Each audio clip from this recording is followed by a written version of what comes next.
Hey guys what's up, this is Anupraj and you are watching Educlue. दोस्तों, आज मैं बात करूंगा बेरठ में हुए ब्लास्ट के बारे में और इसका डीपली एनालिसिस भी करूंगा। गाइस, 4 अगस्त 2020 को बेरठ में 2 ब्लास्ट हुए। इसका कारण था 2700 से भी ज़्यादा टन्स ऑफ एमोनियम नाइट्रेट जो कि अनसेफली तरीके से रखा हुआ था बेरठ के पोर्ट में पिछले 6 सालों से। इस ब्लास्ट में लगभग 137 से भी ज़्यादा लोग मारे जा चुके हैं, 500 पीपल इंजर्ड हैं, लगभग 3 लाख से भी ज़्यादा लोग बेघर हैं। इसके बाद लोग वहां सड़कों पर उतर आए, प्रोटेस्ट करने लगे, जिसके बाद वहां के प्राइम मिनिस्टर हसन दियाब और सारे कैबिनेट मिनिस्टर ने रिजाइन कर दिया। ये थे करेंट सिचुएशंस बेरठ के। और चलिए अब इसके थोड़ा डेप्थ में चलते हैं। सबसे पहले हम थोड़ा लेबनान का ज्योग्राफिकल ओवरव्यू देखते हैं।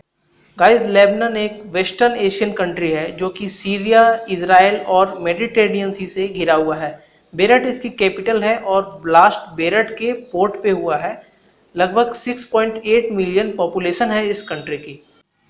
चलिए अब थोड़ा लेबनान का पॉलिटिकल सिस्टम देखते हैं। दोस्तों, लेबनान का पॉलिटिकल सिस्टम काफ़ी इंटरेस्टिंग है क्योंकि यहाँ का पॉलिटिकल सिस्टम रिलीजियस पे चलता है। आइए थोड़ा यहाँ के रिलीजियस पॉपुलेशन को देखते हैं। एक्चुअली गाइज, यहाँ पे रिलीजियस पॉपुलेशन 4 ग्रुप में डिवाइडेड है बेसिकली।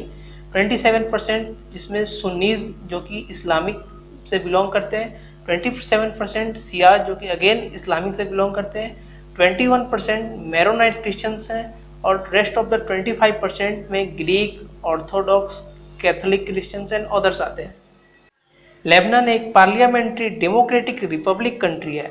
जब 1943 में लेबनान को फ्रेंच से इंडिपेंडेंस मिली थी, तो यहाँ के रिलीजियस कम्युनिटी को देखते हुए यहाँ के गवर्नमेंट ने ऐसा प्लान किया, ऐसा सिस्टम बनाया ताकि कोई भी रिलीजियस अपने आप को इन्फीरियर और कोई भी रिलीजियस अपने आप को सुपीरियर ना बता सके और सबको इक्वलिटी मिले। इसके चलते इन्होंने यहाँ पे फिक्स कर दिया कि यहाँ का प्राइम मिनिस्टर हमेशा एक सुन्नी इस्लामिक ही होगा और पार्लियामेंट स्पीकर हमेशा एक शिया इस्लामिक ही होगा। इसी तरह प्रेसिडेंट हमेशा एक मैरोनाइट क्रिश्चियन ही होगा। दोस्तों, ये सुनने में थियोरेटिकली तो काफ़ी अच्छा लगता है, पर अगर बात प्रैक्टिकली की करें तो ऐसा कुछ नहीं था। यहाँ पे लोग, डिफरेंट रिलीजियस के लोग डिफरेंट पार्टीज बनाने लगे और अपने रिलीजियस को आगे बढ़ाने के लिए, अपना रिलीजन आगे बढ़ाने के लिए यहाँ पे पॉलिटिकल पार्टीज के बीच कॉन्फ्लिक्ट्स होने लगे, नेग्लिजेंस होने लगा, करप्शन भी टॉप पे पहुंच गया, जिसके चलते यहाँ पे 1975 से लेके 1990 तक सिविल वॉर भी चला, जिसके बाद आई सेकेंड रिपब्लिक। दोस्तों, सेकेंड रिपब्लिक आने के बाद यहाँ पे प्रेसिडेंट्स के पावर को, यानी कि मैरोनाइट क्रिश्चियन जो होते थे, उनके पावर को कुछ कम कर दिया गया। ऐसा इसलिए किया गया क्योंकि ऐसा हर कंट्री में देखा जाता है कि प्रेसिडेंट के पास ज़्यादा पावर्स होते हैं as compared to prime ministers. तो यहाँ पे प्रेसिडेंट के पावर को कम कर दिया गया। फिर अब तो आपको लगता होगा कि अब तो यहाँ हालात अच्छे होने चाहिए क्योंकि सबको अब लगभग इक्वल पावर मिली, लेकिन दोस्तों ऐसा कुछ भी नहीं था। वही पुराना फिर कॉन्फ्लिक्ट्स होने लगे, फिर करप्शन तो खैर था ही था, और अब तो यहाँ पे इंटरनेशनली अदर कंट्रीज भी यहाँ के पॉलिटिकल सिस्टम में इन्फ्लुएंस जमाने लगी, जैसे कि ईरान एक शिया मुस्लिम कंट्री है, तो इन्होंने पार्लियामेंट स्पीकर को सपोर्ट दिखाना शुरू किया क्योंकि पार्लियामेंट स्पीकर ही यहाँ हमेशा शिया ही होता है। सिमिलरली सऊदी अरबिया एक सुन्नी इस्लामिक कंट्री है, तो सऊदी अरबिया ने यहाँ पे पीएम पे इन्फ्लुएंस जमाना शुरू कर दिया क्योंकि यहाँ का पीएम फिक्स था कि हमेशा एक सुन्नी ही होगा। सेम था प्रेसिडेंट यानी मैरोनाइट क्रिश्चियंस के साथ। अदर कंट्रीज अपने रिलीजियस को बढ़ाने के लिए एक दूसरे पे इन्फ्लुएंस जमाने लगे। अब हम चलते हैं यहाँ पे, देखते हैं थोड़ा इकोनॉमिक कंडीशंस के बारे में लेबनान के। दोस्तों, वर्ल्ड की 3rd वर्स्ट डेब्ट टू जीडीपी रेशियो है लेबनान की। अब चलिए थोड़ा मैं डेब्ट टू जीडीपी रेशियो का मतलब भी बता देता हूँ।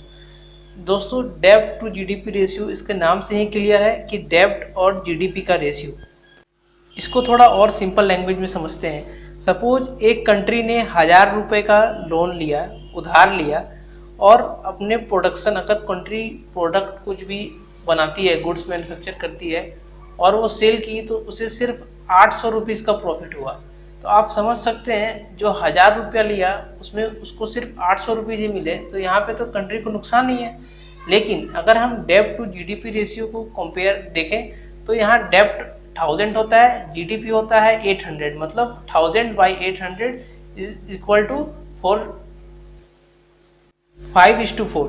यहाँ पे साफ देख सकते हैं कि अगर जीडीपी 4 है तो डेब्ट 5 है।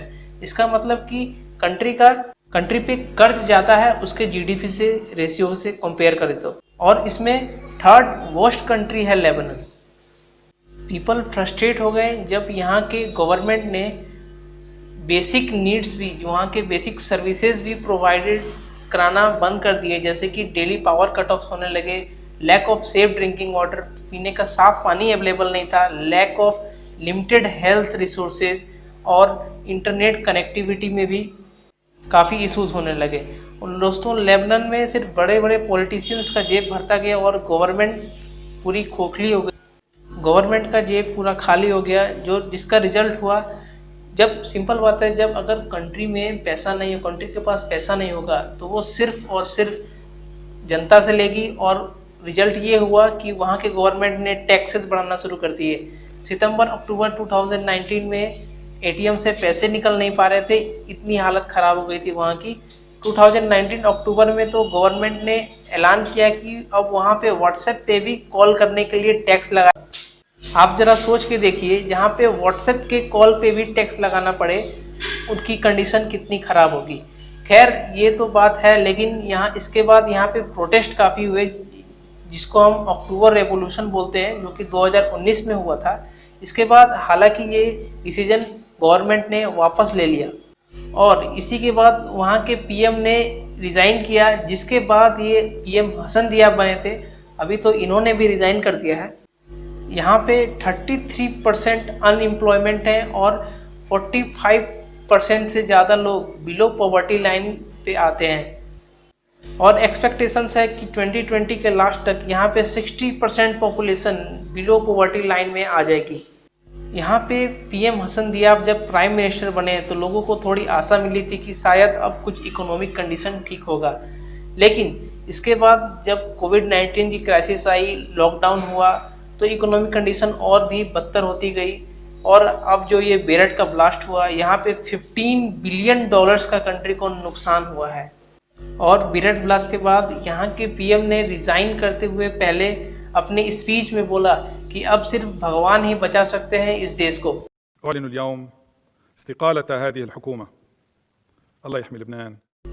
अब हम थोड़ा बात कर लेते हैं यहाँ पे प्रोटेस्टर्स की डिमांड की। जैसा कि जानते हैं अभी भी यहाँ पे प्रोटेस्ट चल रहा है। बेसिकली प्रोटेस्टर्स की 4 मांगे हैं। सबसे पहला मांग है गवर्नमेंट करप्शन फ्री हो। दूसरा, लोग चाहते हैं कि गवर्नमेंट इतनी रिलीजन पे बेस ना हो, रिलीजियस और पॉलिटिकल दोनों अलग अलग रखा जाए, एक दूसरे को इन्वॉल्व ना किया जाए। तीसरी डिमांड है जो यहाँ पे टैक्सेस काफ़ी ज़्यादा है उसको कम किया जाए और फेयर टैक्सेस लिया जाए। और फोर्थ डिमांड की जो रिकवरी की जाए, जो भी ब्राइब लिए हैं, जो भी इतने भी पैसों का घोटाला हुआ है वो सब रिकवरी की जाए। और साथ ही साथ जो पब्लिक की बेसिक नीड्स है जैसे कि पीने का पानी, जो भी प्रॉब्लम्स है वो सबको सही किया जाए और बेसिक फैसिलिटीज़ प्रोवाइड कराई जाए।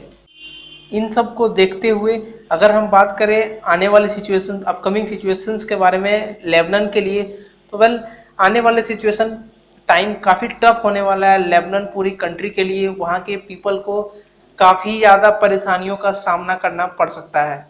यहाँ पे एक पॉलिटिकल पार्टी भी है, शिया इस्लामिक पॉलिटिकल पार्टी हिजबुल्लाह। बहुत सारे कंट्रीज जैसे अरब लीग, यूरोपियन यूनियन मानते हैं कि ये एक टेररिस्ट ऑर्गेनाइजेशन है और ये अपना अलग मिलिटेंट ग्रुप बनाते हैं, जिसकी चलते यहाँ की पॉलिटिकल सिस्टम और भी ज़्यादा कॉम्प्लिकेशंस बढ़ जाते हैं। और इस कंट्रीज़ में अगर ऐसे ही बड़े बड़े पॉलिटिकल लीडर्स पे, बड़े बड़े पॉलिटिकल ऑर्गेनाइजेशंस पे ऐसे एलिगेशंस लगते रहे तो वाकई कंट्री को करप्शन फ्री बनाने में और सिचुएशंस को सुधारने में काफ़ी ज़्यादा वक्त और काफ़ी ज़्यादा कठिनाइयों का सामना करना पड़ सकता है। वेल, ये था मेरा आज का एनालिसिस। अगर आपको कुछ लगता है कि इम्प्रूवमेंट होना चाहिए या फिर आपका कोई डाउट हो तो आप कमेंट बॉक्स में ज़रूर बताएं। Thanks for watching, keep studying.